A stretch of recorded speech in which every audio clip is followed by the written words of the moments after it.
Welcome back, everyone. On today's episode we're going to be fleshing and boarding a marten. G'day guys, welcome back to another episode of Trappers, Trails and Tales. So in this little episode we're again back in the skinning shed. I had a request to do a video on fleshing and stretching a marten. A few videos back I made one on skinning, and there was a gentleman that asked me if I could do one on the fleshing and stretching part. So here we are. I got a marten. It's already been skinned, and I'm going to put them on this wooden board. So to do this process of stretching a marten, as you would use the same thing to do most animals, you need your stretching board right here. I like using a wooden wedge after it's on the board. Fleshing beam, your tail stripper, little pelting knife, pins, and again the most important thing are gloves. So as you can see here, this is all my wooden boards for different animals, different critters. You can see here I have all the size measured on the boards just to give me an idea what length the animal is I'm going to be stretching. Okay, so the first thing you do, you take the marten or whatever other animal you're going to be doing, and just put them, slide them on the board like so. This guy has a lot of fat and a lot of flesh on him, as you can see. So what I usually do is I turn them sideways, so you have a leg on each side of the board. Pull her down snug. Take my flesher, start at the head. Again, it doesn't take very much to flesh these guys. They're relatively easy to do. As you can see here, this is where most of the fat's going to be, is on the front leg and then down towards the hinds. It's just a matter of scraping.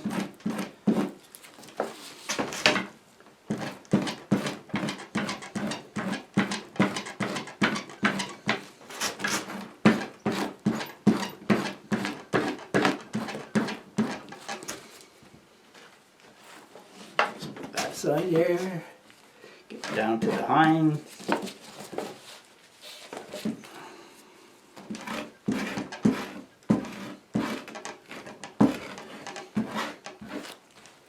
Move it over on the belt, on the board a little bit. Go down around the crotch. Scraping this penis off here.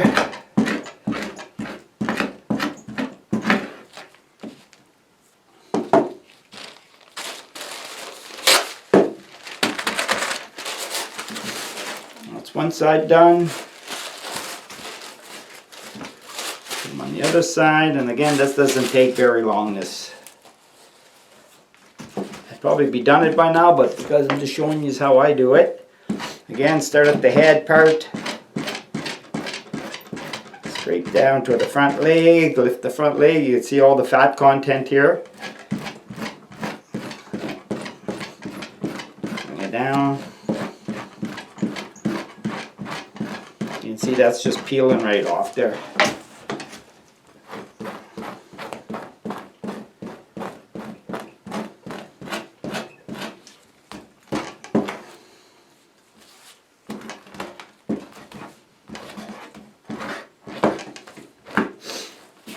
Alright, and there you go, he's all fleshed pretty well.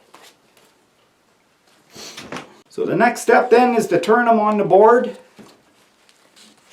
So you just turn them, that is two front legs on one side.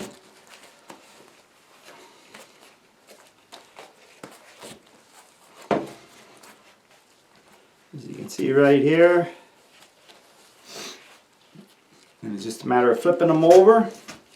Making sure he's all straight on the board. Make sure his ears are on the spot, on the right side. Just going to put a pin in here. He keeps wanting to pull down over the 1 minute there. Okay, so I got a pin in the nose just to keep them from pulling down over the the front of the board. Okay, so he's lined up on the board. Next thing I do, as you can see, his back is right here. If I just lift his tail, you can see it's going to be turned into an extra large. So, and that's not even pulling.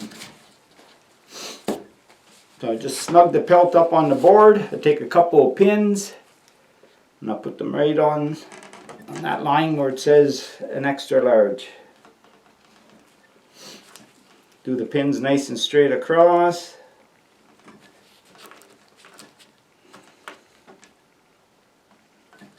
As you can see right there, they're just right across. What I do now is I take my tail stripper or peeler, that in it, run that down the whole length of the tail, right to the very tip. And what I like to do then, I'll take one more pin and I'll put it right in his back like so. So you have 5 going across. So now what I'm doing, I'll move the camera around here.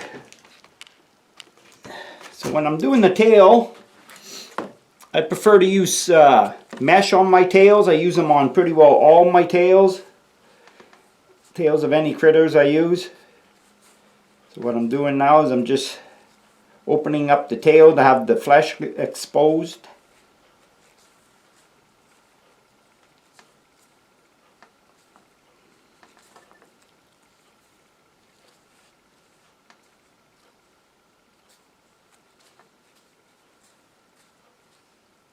Okay.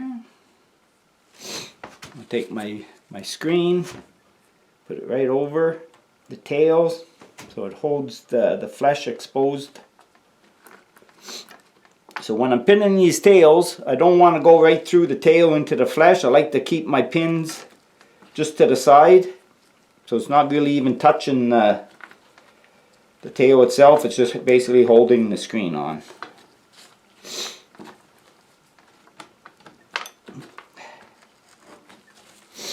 Just like so.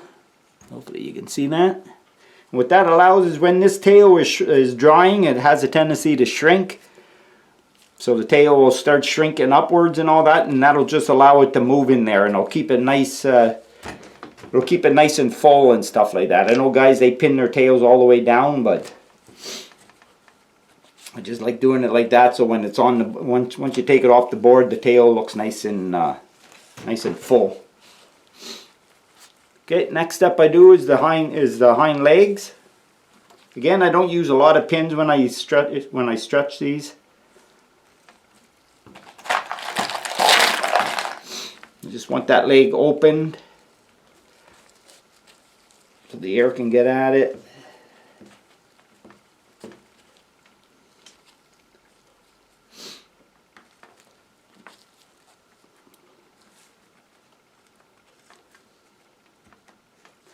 Like so.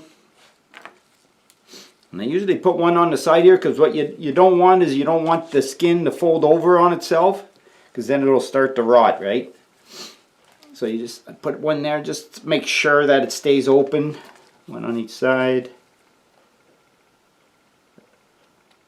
like so. And then I usually like to put 2 on each side of the vent area. So what I'll do is I'll just put one there, one there. Again, making sure the skin isn't folded over on itself.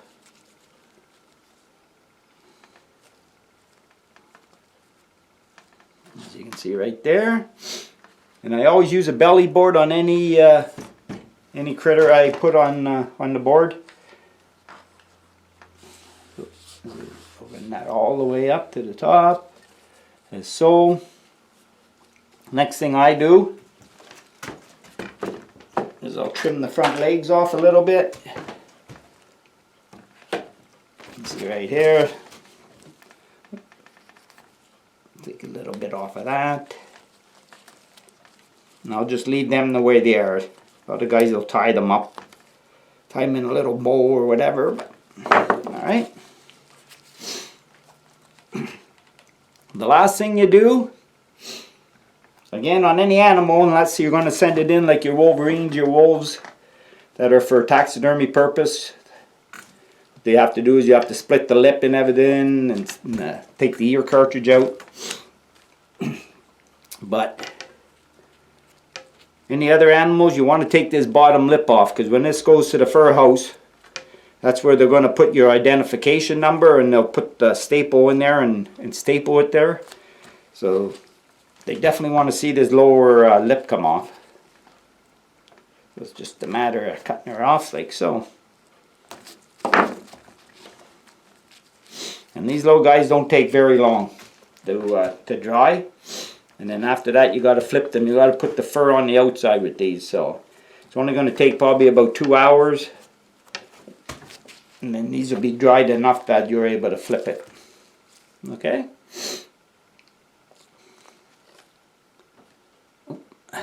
Sorry guys, I'm trying to line you up with the camera here. So that's my finished product. And again, fleshing these, you don't have to over flesh them. You always have to remember, it's not, the meat will dry, but the fat will rot on them. So you got to make sure you scrape all the fat off. You can leave a little bit of meat here and there on them. It won't be an issue when that dries. It'll be dried out. But alrighty, and that's how I do my Marten. Okay, so again, these don't take very long to dry. Like within 2 or 3 hours, you'll be able to flip that out and put the fur on the outside, and it's just a matter of putting a few tacks here and there to hold it in place. But if for some reason they ever get away with you, they ever get away on you, and they over dry, don't try to turn them when they're really dry, because you're just going to tear it. The Marten skins are very, very thin. So all you do is you just take a rag, a damp rag, or even a damp paper towel, and you just wrap it around the trouble area. If it's the head that's over dried, or the tail part, you wrap it around like that. Let it sit for 10-15 minutes till it gets pliable, and then flip it over, and then you'll be fine. Okay, so hopefully this little video helped you. I can't remember who asked me to do the video on the stretching part and boarding part, but again, very, very simple, and hopefully that helps you out. So on that little note, we're just going to let you go and hope to see you on the next adventure of Trappers, Trails, and Tales. Later, guys.